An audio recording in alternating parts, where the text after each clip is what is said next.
What's up? It's Quinn! Aku mau mulai video ini dengan mengucapkan selamat hari ulang tahun kemerdekaan yang ke-76 untuk negaraku tercinta, Republik Indonesia. Karena video ini diupload tanggal 17 Agustus, hari lahirnya bangsa Indonesia merdeka. Semoga semangat juang kemerdekaan RI selalu ada dalam hati kita. Jadi di hari raya kemerdekaan Indonesia ini, aku mau membahas sesuatu yang Indonesia banget, yaitu batik. Makanya di sini aku udah pakai kemeja batik. Aku mau ngebahas soal penggunaan batik sebagai item fashion, sebagai aparel, pakaian di era modern zaman sekarang. Karena aku punya pendapat yang aku mau coba sampaikan tentang penggunaan batik sebagai fashion item. Tapi sebelum kita bahas itu, ada baiknya kita sedikit membahas sejarahnya batik, termasuk batiknya Indonesia. Jadi ini sedikit retro Queen ya. Tapi barusan aku bilang termasuk batik Indonesia. Mungkin ada yang bertanya, loh kok termasuk batik Indonesia? Bukannya batik itu dari Indonesia? Nah, kita bakal bahas di sini. Kita mulai dengan pembahasan apa itu batik. Walaupun sebagian besar dari kita pasti tahu batik itu apa, tapi aku rasa ada baiknya kalau kita benar-benar tahu definisi batik itu apa. Jadi aku udah coba research, ada dari tirto.id. Batik adalah kain yang dilukis dengan cairan lilin malam menggunakan alat bernama canting dan menghasilkan pola-pola tertentu pada kain. Kata batik dirangkai dari kata amba yang berarti kain yang lebar dan kata tik berasal dari kata titik. Artinya, batik merupakan titik-titik yang digambar pada media kain yang lebar. Sedemikian rupa sehingga menghasilkan pola-pola yang indah. Selain kain, teknik batik ini juga bisa di-apply ke kertas, ke kayu, atau bahkan keramik. Amba ini kalau nggak salah bahasa Jawa ya, aku udah Google Translate juga. Amba itu artinya luas. Nah, aku punya satu sumber lagi, definisi batik dari thebatikguild.org.uk.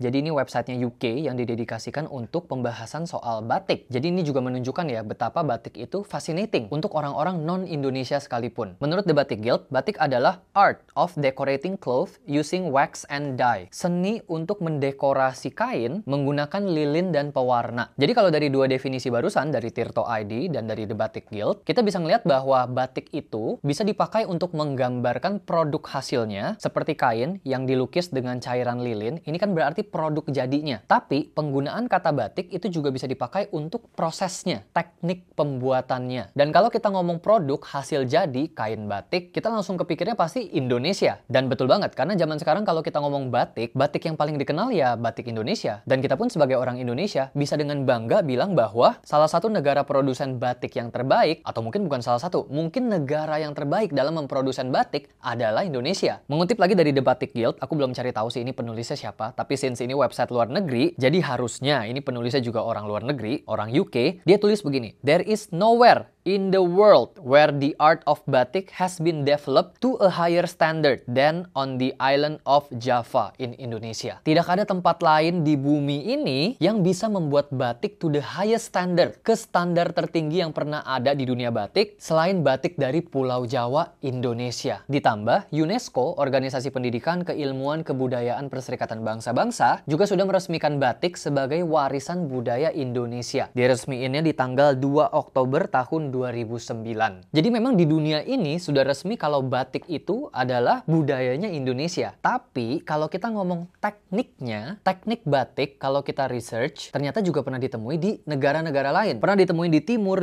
Tengah, Asia Tengah, di India, dan menariknya ditemukannya ternyata lebih dari 2000 tahun yang lalu. Jadi ternyata teknik batik itu adalah suatu teknik kuno karena umurnya udah lebih dari 2000 tahun, udah ancient. Di Cina sendiri, teknik batik sudah dipraktekkan dari abad ke-6 dan ke-7, yaitu tahun 581 sampai 618 di zaman dinasti Sui, bacanya gimana yang benar ya? Mandarinku jelek. Dan di Nara, Jepang juga ditemukan batik sutra di tahun 710 sampai 794 atau disebut Nara period. Aku barusan bilangnya batik pakai tanda petik karena udah pasti namanya bukan batik di negara-negara tersebut. Tekniknya mungkin serupa, tapi di Cina ya pasti ada namanya sendiri, di Jepang ada namanya sendiri, di India ada namanya sendiri. Karena memang kata batik itu sendiri kan tadi dari bahasa Jawa ya. Jadi kalau kita ngomong batik, jadi udah pasti merujuknya ke batik Indonesia. Tapi aku rasa ada baiknya kalau kita tahu bahwa teknik membatik, teknik mewarnai kain menggunakan lilin atau wax, ini adalah sebuah teknik yang sudah dipraktekkan dari zaman dulu, dari abad-abad awal. Oke, sekarang kita lanjut ngomong ke batik Indonesia ya. Tapi di video ini aku nggak bakal bahas secara terperinci merinci sejarahnya batik Indonesia, karena itu banyak banget, panjang banget. Jadi kalian bisa baca sendiri, aku akan taruh source-nya di bawah di description box. Karena di video ini aku mau ngebahas soal penggunaan batik sebagai fashion item di zaman modern. Jadi, aku rasa ada baiknya kita ngomongin dulu nih, penggunaan batik sebagai fashion item, sebagai pakaian di zaman dulu. Zaman-zaman Indonesia masih sebuah kerajaan. Jadi, aku akan bacakan lagi sedikit sejarah batik di Indonesia. Awalnya, batik Indonesia itu adalah sesuatu yang sangat eksklusif. Nggak semua orang bisa pakai batik. Karena batik jadi suatu budaya yang dilakukan oleh keluarga raja-raja Indonesia zaman dulu. Jadi batik-batik itu hanya sebatas dikerjakan di dalam keraton saja. Dan hasil batik ini dipakai untuk pakaian raja, pakaian keluarganya raja, dan juga pekerja-pekerja yang ada di dalam keraton. Jadi dulu batik itu se-eksklusif itu. Hanya dipakai oleh orang-orang tertentu, orang-orang yang punya kasta tinggi, atau dipakai oleh orang yang bekerja untuk orang yang berkasta tinggi. Kalau kita tinggal di zaman itu, terus kita ngelihat ada orang yang pakai batik, wah ini kemungkinan besar orang berkasta tinggi, ini darah biru nih. Oke, terus gimana ceritanya akhirnya batik ini bisa jadi sesuatu yang umum? Sekarang batik dipakainya sama si Queen, yang bukan keluarga raja. Nah, ceritanya adalah karena pekerja di kerajaan tinggalnya itu di luar keraton, jadi mereka sering membawa pekerjaan membatik ke tempat mereka masing-masing, keluar kerajaan. Nah, ini kenapa akhirnya batik bisa menjadi sesuatu yang lebih umum, menjadi sesuatu juga yang digandrungi di luar kerajaan. Lama-lama kesenian batik ini ditiru oleh rakyat terdekat dan jadi semakin meluas. Gak hanya di dalam keraton saja. Yang tadinya pakaian raja menjadi pakaian yang lebih umum, bahkan berlanjut sampai zaman modern sekarang. Kita bisa nemuin batik dengan gampang. Ada di berbagai aparel, ada di baju, ada di celana, bahkan sampai ada di aksesori juga. Di topi ada, di scarf ada, sampai di sepatu juga bisa kita temuin motif batik. Jadi bisa dibilang kita harus terima kasih ke pekerja-pekerja ini ya, yang keluar ngebawa kerjaan batik ke rumah mereka masing-masing. Karena kalau mereka nggak bawa batik keluar dari keraton, berarti sekarang kita yang bukan darah biru, bukan yang darah kerajaan, nggak bisa pakai batik. Oke, dari penjelasan barusan, kita sekarang tahu bahwa penggunaan batik itu dulu sangat-sangat eksklusif. Oke, terus kenapa kalau eksklusif? Nah, aku mau lanjutin ke pembicaraan sekarang, penggunaan batik di zaman modern. Walaupun kayak tadi aku bilang, kalau sekarang itu batik ada di berbagai aparel, tapi kalau kita ngomong batik, kita paling sering temuin dalam bentuk aparel kemeja. Kita langsung auto mikir, batik itu untuk occasion yang rapih, untuk pergi ke kondangan, buat pergi ke kantor, apalagi kalau kita bekerjanya di industri yang formal gitu, bukan di creative industry yang seringkali memperbolehkan dress code-nya untuk berpakaian lebih santai. Atau kalau ngomong batik juga langsung kepikirnya government, orang-orang di pemerintahan, orang-orang penting itu juga sering pakai baju batik. Ditambah penggunaan batik itu juga ada semacam regulasinya gitu, kayak ada do and don'ts. Kalian bisa langsung coba browsing cara menggunakan kemeja batik yang baik dan benar. Nah, nanti bakal keluar tuh kayak semacam do and don'ts-nya. Kalau pakai kemeja batik itu nggak boleh begini, nggak boleh begitu. Beberapa contoh ya, kemeja batik itu nggak boleh di tuck in. Pakai kemeja batik jangan sama dasi. Pakai kemeja batik jangan yang kegedean. Pakai kemeja batik kalau yang lengan panjang nggak boleh dilipet lengannya, dan seterusnya. Jadi seperti ada do and don'ts, ada regulasinya gitu. Kalau mau pakai batik harus bagaimana. Dan to some extent, seolah kalau kita langgar, kayak kita tuh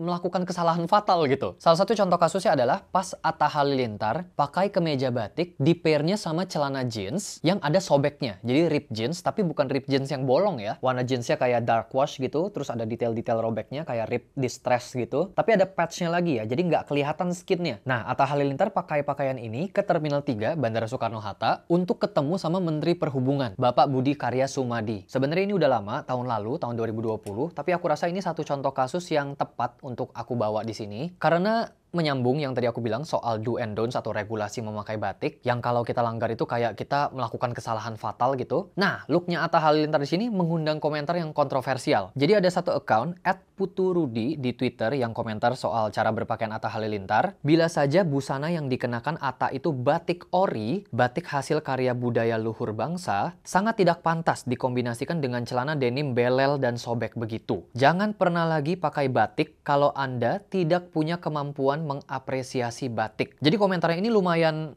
kritik yang lumayan pedas ya menurut aku ya. Karena dia bilang ke Atta, jangan pernah pakai batik lagi kalau tidak punya kemampuan untuk mengapresiasi batik. Nah, kebetulan di sini ada nama lengkap dari orang yang berkomentar, Putu Rudi Setiawan. Jadi aku coba iseng googling, terus aku nemuin bahwa beliau adalah seorang dosen dari ITS, Institut Teknologi 10 November. Ini perguruan tinggi negeri yang ada di Surabaya. Jadi beliau dosen di ITS, selain itu beliau juga adalah pengamat transportasi dan tata kota. Pas aku tahu kalau background beliau ini adalah seorang yang sangat well educated, udah pasti pinter lah ya beliau dosen kok. Berarti komentar atau kritik pedas tadi untuk Atta Halilintar, ini tuh nggak asbun. Ini tuh nggak asal ngomong. Karena orang yang ngomong ini orang yang sangat well educated. Terus jadinya aku ikutan mikir gitu. Karena aku juga selama ini sebagai orang yang suka dengan fashion, apalagi fashion aku eksplorasi banget kan. Dan dalam mix and match aku yang nyeleneh dalam tanda kutip, aku juga terkadang masukin pakaian batik ke dalam mix and match aku. Mix and matchnya yang berfashion banget gitu, yang bukan untuk occasion formal, bukan untuk penggunaan rapih. Kalau di sini Atta Halilintar pakai batik sama ripped jeans, aku pernah pakai batik sama kulot, aku pakai batik sama celana pendek, aku pakai batik sama flannel pants, sama apapun yang aku mau pakai gitu. Jadinya kan aku ikutan mikir dong, karena kritiknya ini, wah jadi berlaku juga buat gua nih. Tapi di saat yang bersamaan, komentar beliau itu juga membuat aku jadi punya banyak pertanyaan baru. Nah, di sini notes-nya adalah aku bukan orang yang tahu banyak tentang batik. Aku baru research batik karena mau bikin konten ini. Jadi di satu topik ini, aku juga mau jadiin diskusi untuk kalian, terutama kalian yang bener-bener paham, kalian tahu persis tentang batik Indonesia itu, apakah memang ada cara pakai tertentu, harus di-treat dengan cara tertentu kalau mau pakai batik sebagai pakaian. Nah, buat kalian yang ngerti bener, please do comment down below ya. Kali-kali ada yang bisa jawab pertanyaan aku. Pertanyaannya adalah, di sini kan beliau ngomong kalau yang dipakai sama Atta itu batik ori sangat tidak pantas dikombinasikan dengan celana denim belel dan sobek begitu. Batik ori itu seperti apa? Karena selama ini kayaknya aku nggak pernah diedukasi batik ori itu seperti apa. Kalau ngomong batik ya batik doang gitu, batik tok. Apakah batik ori itu yang hasil kerajinan tangan orang Indonesia dan harus berupa kain tertentu mungkin atau bentuk tertentu? Kalau nggak pakai bentuk itu atau nggak dibikin sama orang Indonesia berarti ini batiknya non-ori. Misalnya kalau batiknya dibikin sama orang Eropa gitu, nah berarti ini non-ori. Aku nggak pernah diajarin tentang hal itu. Jadi aku baru denger nih dari beliau bahwa ada batik ori. Kalau ada batik ori berarti ada batik non-ori. Pertanyaan aku berikutnya, batik ori itu tidak pantas buat di-combine sama ripped jeans. Dengan kata lain, berarti batik ori ini harus dipakai dengan cara sedemikian rupa atau harus di-combine-nya sama item-item tertentu saja. Dan ripped jeans itu tidak termasuk di dalam daftar barang-barang yang layak untuk dipakai bersama batik ori. Apakah berarti sebetulnya bukannya nggak boleh? Boleh, tapi harus dipakainya sama batik non-ori. Kalau betul itu case-nya, berarti bagaimana cara kita membedakan antara batik ori dan batik non-ori? Apakah itu sesuatu yang bisa dilihat dengan mata, dengan visual doang? Karena aku rasa sebagian besar orang di Indonesia, seperti aku pasti, awam tentang batik. Karena kalau ternyata kita nggak bisa ngebedain antara batik ori dan non-ori hanya dari visual, aku rasa bakal repot banget ya. Repotnya karena gini, kalau kita mau turut untuk mengapresiasi budaya Indonesia dengan cara yang benar dan baik yang semestinya, berarti kalau sekarang kita ngelihat orang pakai batik ori di-combine sama ripped jeans, kita harus ikutan tegur. Karena ini adalah sesuatu yang tidak menghargai budaya Indonesia. Tapi masalahnya gimana cara gue tahu kalau dia pakainya batik ori atau non-ori? Gimana kalau sebaliknya? Ternyata dia sengaja pakai batik non-ori karena dia memang lagi mau pakai batik itu sama ripped jeans gitu. Jadi kayak buat aku statementnya beliau ini menimbulkan banyak sekali kebingungan baru dan problema baru aja gitu buat aku. Jadi sekali lagi, buat teman-teman yang ngerti banget soal batik, yang paham betul tentang batik dan penggunaannya sebagai fashion item atau sebagai pakaian, please comment down below ya. Coba jawab pertanyaan-pertanyaan aku tadi. Karena dengan ngebaca statementnya beliau ini seolah kayak batik itu tuh sangat eksklusif. Kayak ibaratnya batik itu ada di satu level, dan kalau mau di-combine dengan item lainnya itu harus di level yang sama batik. Nggak boleh pakai sesuatu yang dalam tanda kutip levelnya di bawah si batik. Misalnya kayak ripped jeans. Ripped jeans ini nggak satu level sama batik. Jadi kalau kita combine pakai ripped jeans, kita nggak apresiasi batik. Dan kalau memang betul demikian, waduh, berarti selama ini aku juga nggak mengapresiasikan batik. Karena sekarang nih aku syuting pakai batik sama selop. Apakah ini nggak mengapresiasikan batik juga? Jadi aku butuh jawaban gitu untuk kebingungan aku ini. Nah, tadi kan aku juga bacain sejarah kalau dulunya batik ini adalah pakaian yang sangat eksklusif, hanya dipakai oleh raja. Apakah regulasi dan do and don'ts ini ada hubungannya sama fakta bahwa dulunya batik itu adalah pakaian yang eksklusif? Sehingga di zaman sekarang pun kalau kita pakai batik, ya harus dengan cara yang sedemikian rupa. Dengan cara yang dalam tanda kutip eksklusif juga. Nah, terlepas dari ini benar atau salah, kita kembali dulu ke Atta Halilintar ya. Apakah memang dia salah berpakaian seperti ini? Ketemu Menteri Perhubungan, atasannya pakai batik, bawahannya pakai ripped jeans, pakainya sneakers pula, bukan pakai sepatu kulit, bukan pakai sepatu rapih. Komentar dari Bapak Putu-Rudi Setiawan bilang kalau Atta Halilintar salah berpakaian seperti ini. Sedangkan menurut Aquinaldo Adrian, pakaian Atta Halilintar seperti ini salah. Salah juga memang pakaian Atta Halilintar di sini.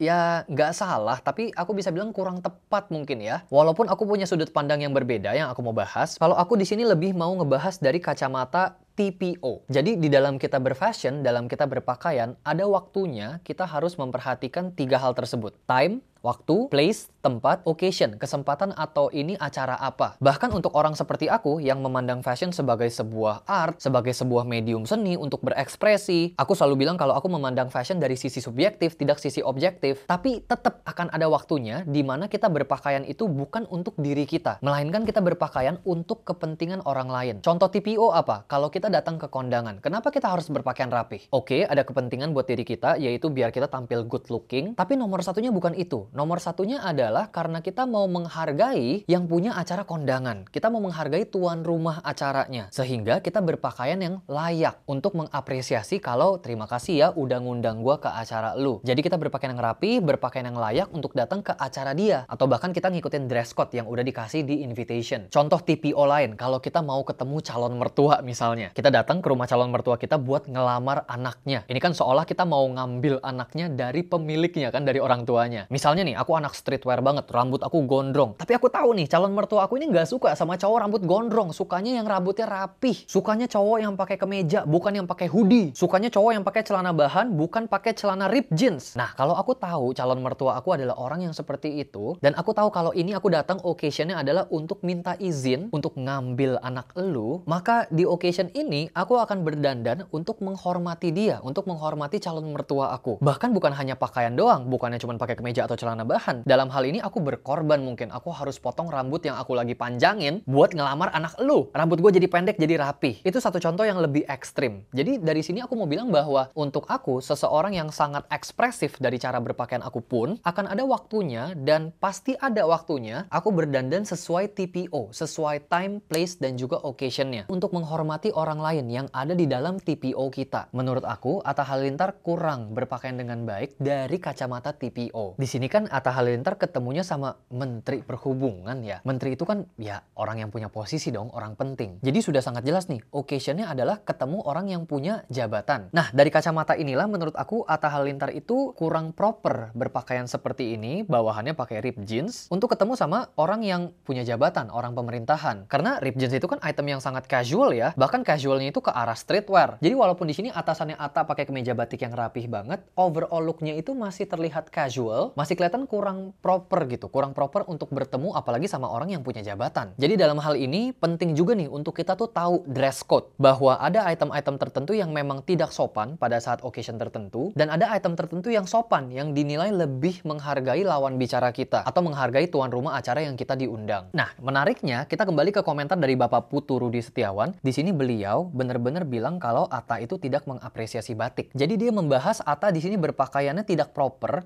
bukan karena masalah TPO, bukan karena oh nggak sopan nih si Atta ketemu Menteri Perhubungan kok pakaian kayak gitu. Bukan. Masalahnya bener-bener di mix and match-nya, yang menggunakan batik harusnya nggak boleh pakai ripped jeans. Sekali lagi aku pertegas bahwa aku bukan orang yang ngerti batik, apalagi dari sisi value-nya, sehingga batik ini harus dipakai dengan cara tertentu agar kita bisa mengapresiasi batik. Tapi aku mau ngomongin satu hal lagi sebagai penutup video ini. Aku sebagai orang yang suka sekali dengan fashion, dan fashionnya itu secara luas ya, secara general, bukan hanya fashion di spesifik genre, bukan hanya di pakaian rapi. Aku tuh pengen ngeliat batik itu lebih bisa diincorporate ke dalam dunia fashion di Indonesia. Tidak hanya dipakai sebagai pakaian rapih aja. Karena kalau kita ngomong pakaian rapih, itu kan berarti di satu genre fashion, misalkan formal wear. Aku pengen banget ngeliat batik itu bisa keluar juga gitu dari formal wear. Batik bisa jadi aksesori, bisa jadi casual wear, atau bahkan bisa menjadi sesuatu yang berlawanan 180 derajat sama formal wear, yaitu dipakai sebagai streetwear misalnya. Bomber jacket motif batik, Harrington jacket ada motif batik, knit cardigan ada motif batiknya, atau bahkan item fashion yang nyeleneh sekalipun untuk cowok, crop top ada motif batiknya. Nah, aku tuh punya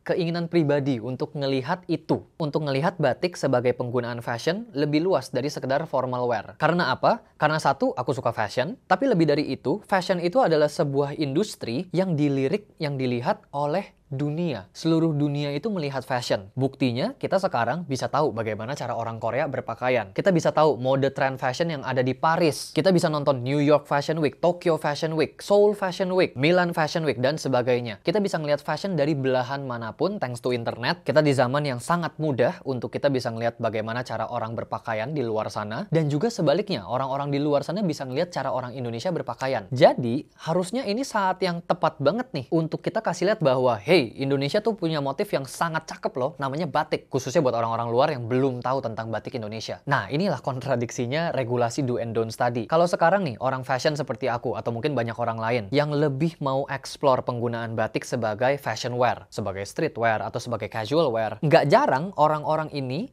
menerima komentar, menerima kritik juga. Kritik seputar regulasi tadi, do and don'ts mengenai cara pakai batik. Kok pakai batiknya oversize sih? Pakai batik kan harus pakai body fit. Kok pakai batiknya di-tuck-in sih? Pakai batik harus dikeluarin karena motifnya bagus, nggak boleh ditutupin celana. Kok pakai batik dengan styling Jepang sih? Kan batik Indonesia, harus pakai dengan cara Indonesia dong. Dan komentar lain sejenisnya. Alhasil, orang-orang yang mencoba untuk berfashion menggunakan batik secara lebih luas, nggak sekedar hanya formal wear doang, akhirnya merasa ciut, jadi nggak berani gitu untuk coba eksplor penggunaan batik. Nanti kalau gue pakai batik begini, salah, begitu salah. Dan akhirnya batik akan hanya ada di satu ranah, di ranah formal wear. Dan don't get me wrong, bukannya salah kalau batik hanya ada di satu ranah formal wear doang. Tapi kembali, aku sebagai orang yang suka fashion, aku pengen banget bayangin kalau aku suatu hari pergi ke Paris Fashion Week. Aku akan perginya tuh pakai batik. Tapi, at the same time, kalau aku pergi ke Paris Fashion Week menggunakan regulasi do and don'ts tadi, harus pakainya yang rapi, nggak boleh di-tuck-in, harus pakai celana bahan, nggak boleh pakai jeans, harus pakainya yang body fit. Ya, jadinya kayak aku pakai baju kondangan ke Paris Fashion Week. Yang ada batik kagak laku di sana. Regulasi tersebut, do and don'ts tersebut, sekali lagi tidak salah sama sekali. Namun cara pandang itu terkadang to some extent, kembali ya kayak tadi aku bilang, to some extent itu tuh kayak kelewat batas. Sampai-sampai beberapa orang itu menilai kita kalau kita salah pakai batik kayak gitu tanpa menilai TPO-nya lagi. Contohnya kayak Atta tadi. Oke, secara TPO menurut aku pun kurang proper Atta ketemu Menteri Perhubungan dengan pakaian seperti itu. Tapi kalau Atta pakai baju yang sama untuk ketemu teman-temannya, nongkrong di kafe misalnya, aku rasa ya oke-oke aja buat si Atta pakai pakaian tersebut buat nongkrong. Walaupun regulasi dan juga do and don'ts ini tidak salah, tapi ini juga melimitasi sehingga batik hanya bisa dipakai cuma di satu tempat doang untuk formal wear. Sedangkan nggak semua orang selalu punya kepentingan untuk berpakaian formal. Kalau orang seperti aku yang bekerjanya di industri kreatif yang nggak mengharuskan aku untuk berpakaian rapi all the time, alhasil ya exposure-nya batik itu nggak bisa sangat luas karena penggunaannya terlimitasi hanya di satu genre fashion doang. Sedangkan kalau kita coba bandingin ya sama motif lain dari negara lain, paisley misalnya, itu motif yang sering banget kita temuin di dalam dunia fashion. Aku nggak pelajarin sih bagaimana sejarahnya motif paisley, cuman kita bisa tahu kalau motif paisley itu adalah salah satu motif yang mendunia. Paling gampang kita ketemuin di bandana scarf, udah pasti ada motif paisley-nya. Motif ini berasal dari Persia. Ini sebuah motif yang memang sangat indah, sangat bagus motif paisley. Tapi kalau kita mau ngomong indah, kita mau ngomong bagus, emangnya motif batik kalah indah sama paisley? Aku rasa enggak, motif batik nggak kalah indah sama motif paisley. Motif batik itu sangat-sangat indah, sangat bagus, dan sangat bervariasi. Jujur aku nggak hafal kalau aku ngelihat batik, oh batik ini namanya ini, berasal dari sini. Jadi aku akan bacakan aja. Ada batik Parangkusumo dari Solo, batik Megamendung dari Cirebon, batik Sidomukti dari Solo, batik Tujuh Rupa Pekalongan, ini aku demen banget nih motif ini, batik Singa Barong dari Cirebon, batik Sekar Jagat dari Yogyakarta dan Solo, batik Sidoluhur dari Solo juga, batik Tambal dari Yogyakarta juga, batik Jagatan Pisang dari Bali, ini juga aku demen nih. Batik Priangan dari Tasikmalaya, ini juga keren pol. Dan masih banyak lagi, ada banyak banget batik dari Indonesia yang motifnya nggak kalah indah sama motif apapun lainnya dari negara manapun di bumi ini. Tapi kenapa ya motif batik itu kok nggak bisa seglobal motif paisley dalam dunia fashion terutama? Aku nggak tahu jawabannya apa, tapi spekulasi pribadi aku adalah karena penggunaan batik di Indonesia sendiri itu masih terlimitasi oleh regulasi dan do and don'ts tadi, bahwa batik nggak boleh dipakai dengan cara ini, itu. Ditambah bisa mengundang komen kalau kita melanggar do and don'ts tadi. Jadi kita kembali ke hari ini, tanggal 17 Agustus tahun 2021. Ini hari kemerdekaan Indonesia. Tapi kenapa penggunaan batik dalam tanda kutip belum merdeka? Apakah memang iya untuk kita mengapresiasi batik harus dengan that certain way only, harus dengan cara itu doang? Apakah nggak boleh kalau nanti aku bikin fashion brand, lalu aku mau berkarya, dan aku mau memasukkan motif-motif batik ke dalam karya aku? Fashionnya pun bukan di genre yang formal. Ada satu fashion brand dari luar, dari Korea, namanya Professore. Aku tahu brand ini dari Keke. Jadi dia tuh ada satu koleksi yang banyak pakai motif, dan motifnya ini tuh mirip banget sama motif batik. Nih, aku tampilin gambar-gambar ya. Aku bayangin kalau nanti aku bisa punya fashion brand, dan aku bisa berkarya, aku mau banget masukin motif batik Indonesia ke dalam karya-karya pakaian seperti ini, seperti si Profesore. Yang ini kayak semacam work jacket gitu. Yang ini, wah, ini ngaco banget, ini keren banget nih, dibikin kayak semacam robe gitu, kayak jubah atau kayak kimono gitu ya. Yang ini dibikin kayak blazer tuh, ada labelnya overlapping gitu. Ini ada satu gambar yang motifnya bener-bener kayak kemeja batik. Batiknya dibikin jadi tote bag. Ini nggak tahu ya blazer apa jaket, tapi kita bisa ngeliat ini kan dari deket gambarnya. Tuh, ya motifnya mirip-mirip lah gitu, mirip-mirip sama batik. Pertanyaannya, apakah dengan aku nanti misalnya bikin karya fashion seperti ini pakai batik, apakah itu termasuk tidak mengapresiasi batik? Apalagi kalau aku bikin karya ini pakai bahan kain batik yang original. Aku sih sungguh-sungguh berharap jawabannya tidak ya. Karena kalau jawabannya iya, aku tidak mengapresiasi batik dengan aku membuat karya seperti ini, karya yang bisa dibilang nyeleneh banget lah. Batik terus dipakein sama headpiece yang sampai nutupin muka gitu. Ya,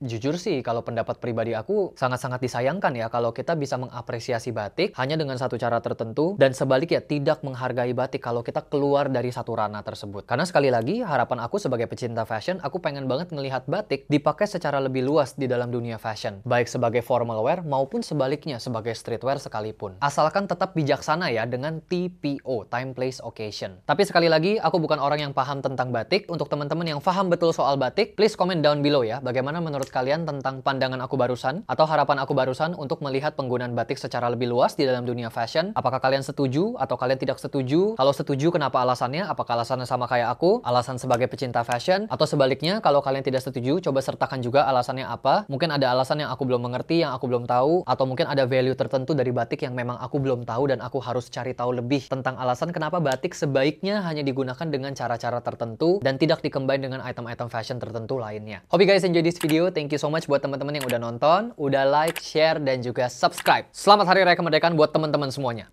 Peace out!